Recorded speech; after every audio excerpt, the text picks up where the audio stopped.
Hi everyone, welcome to the Learning Square. Today we will make a Pong game using MIT App Inventor. So before we get started, you should have a laptop or a desktop, an active internet connection, an Android phone to test apps, and emulator will also work. So before we actually get on to the MIT App Inventor, we first need to plan the game. So you must have seen a Pong game. Typically a ball moves around the screen and I have a board which I can slide to prevent the ball from falling down on the ground. So the score increases when I hit the ball with the board, otherwise the game will end when the ball actually reaches the floor. So looking at the graphical user interface, which is the GUI, so I have a canvas here. I have one ball which is moving around the screen, a paddle which I can move physically. I can have two buttons or maybe just one button to start my app. A sound check button is also what we are exploring here in this app. So if I have the sound on button checked, I will have various sounds playing while this ball is moving, strikes the paddle, or it falls down. Then I have a score label here like we've had before in the games that we've designed. So what functions do we need to write? So see, here we have a ball. So the ball will rebound from the edges. The game will stop when this edge is reached. So these edges are numbered in MIT App Inventor.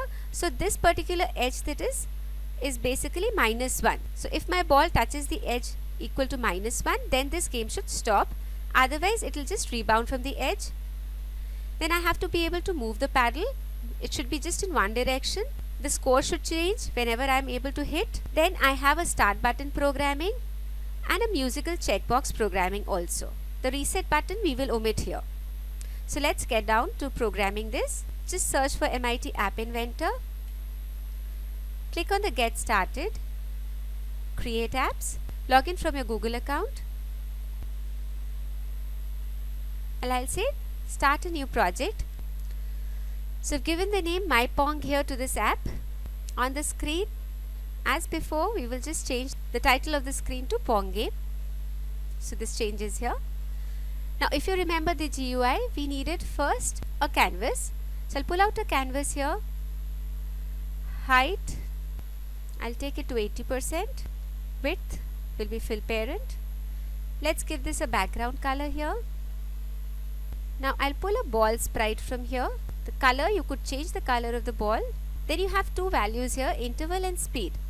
So let's make the interval is 5 and speed is 10. So this ball will be traveling 10 pixels in 5 milliseconds. So you could change the speed as per your wish. You could also change the radius. So let's make it a little bigger, maybe a 8 size. So you can see here the XY location is determined by this. This should be 0, 0 generally. Then I pull another image sprite here. For the image sprite, this is going to be a paddle. So I'll just upload the file. My paddle is here. So you could make it in MS Paint also if you want. Otherwise you can download these images and these sounds from my website www.thelearningsquare.in to use the same components. Now let's put some buttons. So I'll put a horizontal arrangement like before. Let me change the height to 10 so that the visibility increases. Now let's pull out buttons. So in the user interface I have a button here. I'll pull this button here, and in the horizontal arrangement let me make the height as automatic now. This button I want it to be a start button. I can change the color here. Apart from this I want a checker box also. So let's take a checkbox, put it here. Let's need a for the text here I want the sound on to be displayed. Apart from this I want the score to be displayed as well. So I'll take another horizontal arrangement. Again the same thing, make it 10. Pull out a label here. In this I want the score to be displayed, so we'll use a different method here to be able to check the score and display it, and I'll pull it in this. Now for this horizontal arrangement, let me change the height to automatic. So this is now visible. So this looks okay. I can just rename these labels and everything. for better understanding. So this is my score label. The button was for start. Here the text was for sound on. So the name of the button is going to be start. This checkbox could be renamed as sound on. Emit sprite could be renamed as paddle. So this looks fine now. I need certain sounds also, so let's go to the media. Take a sound, drop it here. It's not going to be visible. It's in the invisible components here, non-visible components, the sound is shown. I'll upload certain sounds here. So I have a tada, I have a noink, a wave file, an mp3 file, and I have a buzzer. So I have these three sounds here with me. So once this is done, let's go on to the blocks for the programming part. Now first of all, I'll make a process. Now this is a process that I have, but it is not taking any arguments. So here we can add certain arguments. We can go here, hover here, put in here. So what is happening? Now I have an argument here in this process. So this means that this process will take X as an input. We can change this to source. So right now I am trying to make a process to play my sound, because I have so many different sounds here. So I have a process to be able to play these different sounds. So let's go to the control. So I have to first check whether my sound on checkbox is actually checked or not. So we will say if this is actually checked, then I have to, so let's go to the sound here.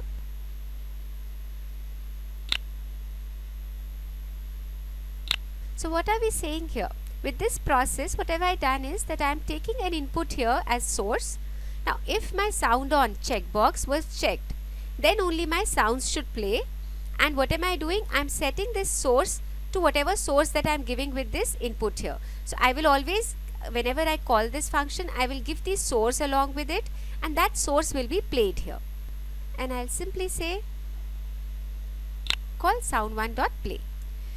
So here I am able to program all the sounds that I have, different sounds. I just have to give the source name. So there are different files that I have for this source. I will give that name and then play that particular sound wherever required.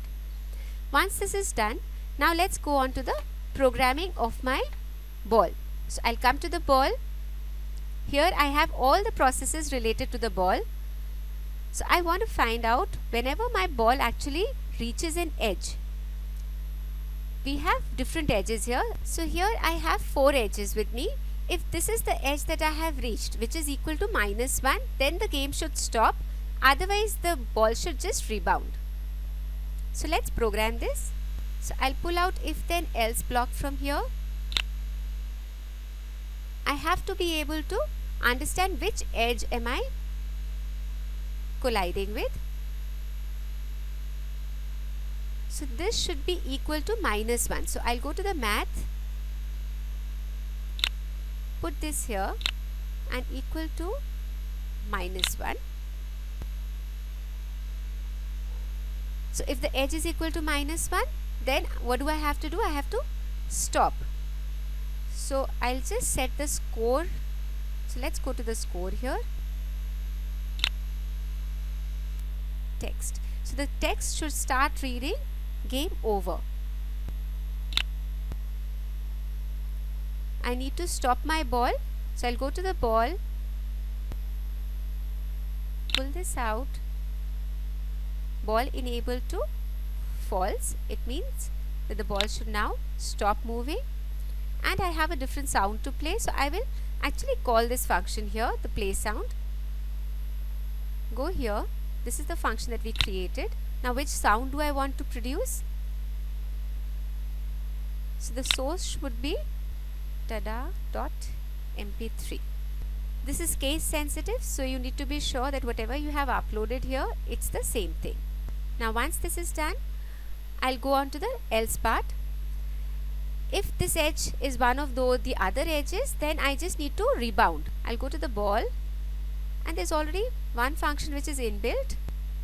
I'll say call ball1 bounce, and which edge from which edge do I have to bounce? I have to bounce from the edge which it has reached. And also play a different sound here.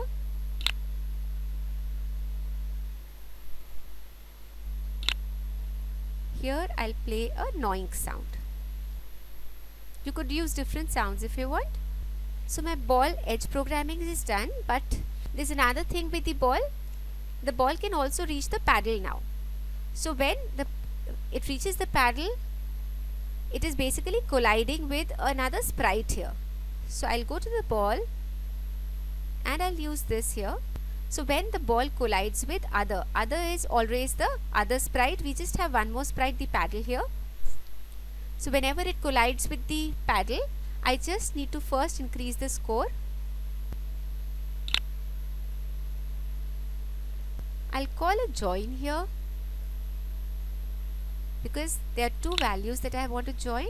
So I'll join a text value here which will say the score. So this is another way in which we can program the score.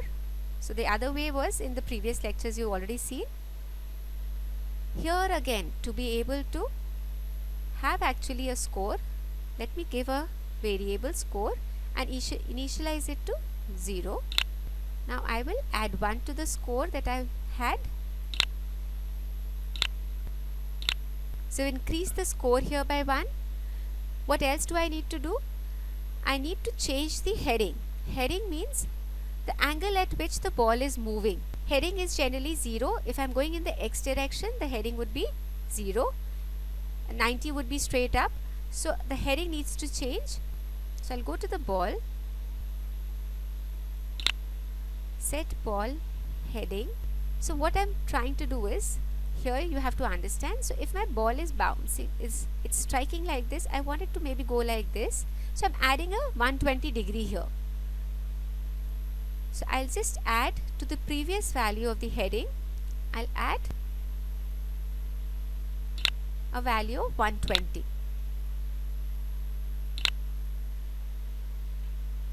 I can again call the same sound here, so let me call the same sound, gnawing here. So my ball programming is done. Now let's program the paddle. So here I'll be dragging the paddle. So I'll pick out this when paddle is dragged. Now remember, I have to be able to move the paddle in just one direction. I can't move it like this. So I'll say call paddle move to. So I want the x location to be the current x location and y location should be the same as what it was earlier. So I will go to this paddle and I'll say paddle dot y. So whatever the initial y position was there, it is still going to be the same, and x is going to move to the current position of my finger. So this should take care of the paddle now. Now let's get on to the start button. So I'll come to the start button here when this is clicked. So the initialization and the start button should actually do the same things. So I'll just say I want the ball to be on the center of the screen and maybe at this position here initially. So for this I'll just program it, because otherwise it might create problems, because the initial point while starting the game should always be the same. For this I'll take the width of the canvas and I'll divide it by 2.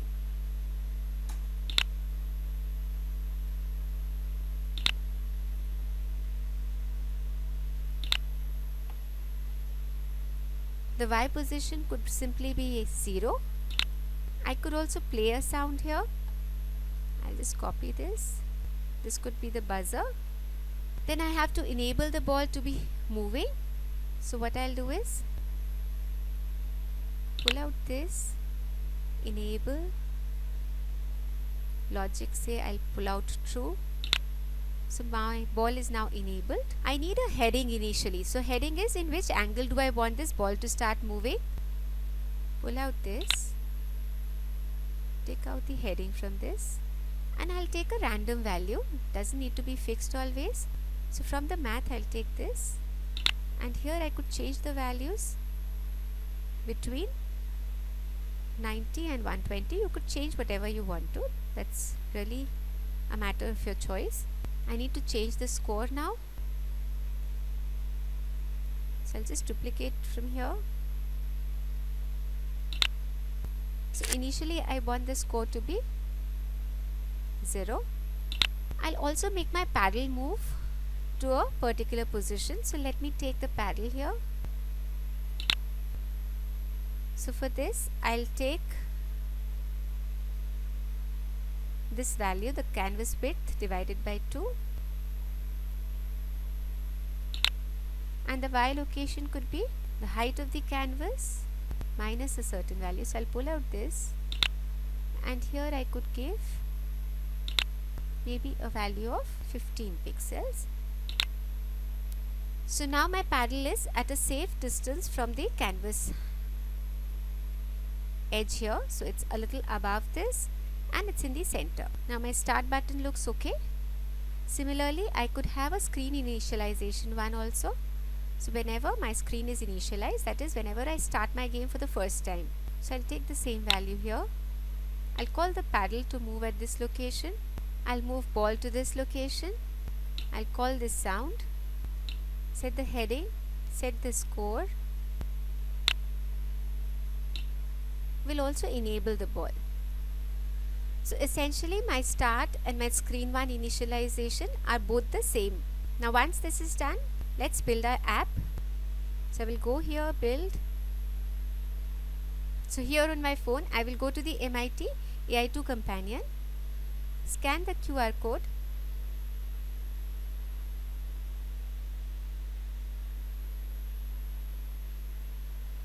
download the file, install it,